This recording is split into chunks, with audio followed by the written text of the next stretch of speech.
The universal ruler, Genghis Khan, is one of history's most formidable warlords. From humble beginnings in the steppes of Mongolia, he forged one of the largest empires the world has ever seen. Born in 1162 in a mountainous region of Mongolia, he was named after a rival chief who his father had recently captured, Temujin, which translates as blacksmith. In 1178, when he was 16 years old, Temujin married Borte, who came from a friendly neighboring tribe. But Borte was soon kidnapped by a rival Mongolian clan. Determined to get her back, Temujin launched a daring rescue mission which succeeded. Borte went on to bear Temujin 4 sons and at least 6 daughters. After many years of fighting, Temujin managed to unite the various steppe tribes that inhabited the plains. The union became known as the Mongols, and it was then that Temujin was bestowed with the title Genghis Khan, meaning universal ruler. With his horde, that consisted mostly of light cavalry archers, Genghis now targeted kingdoms outside Mongolia. He first subjugated the neighboring Western Xia kingdom in 1209, before declaring war on the much larger Jin dynasty that at the time controlled much of northern China and Manchuria.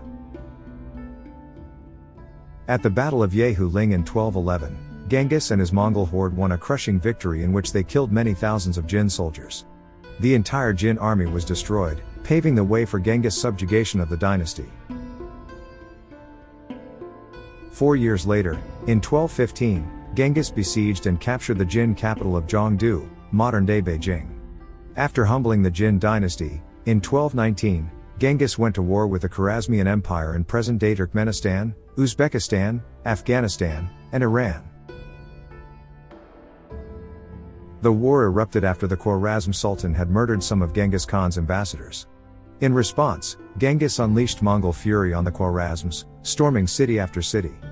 The Sultan died while retreating from Genghis' horde and the Khwarezmian Empire collapsed. After a short rest in Mongolia, in 1225, Genghis turned his attention back to the Western Xia kingdom, which had refused to contribute troops to the Khwarezm invasion. In a string of victories, Genghis Khan defeated enemy armies and sacked the capital of Xingqing. Genghis Khan died in 1227, soon after the submission of the Western Xia. Ironically, he died after falling from a horse.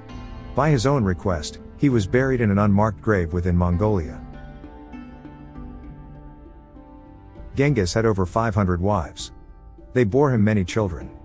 Borte, however, remained Genghis' life companion, and only her sons were considered his legitimate successors. Genghis Khan conquered Mongolia, much of China, and a large part of Eastern Europe and Central Asia. The Mongol Empire continued to grow under Genghis' successors. At its height in 1279, the Mongol Empire stretched from the Sea of Japan to eastern Hungary, covering 16% of the world.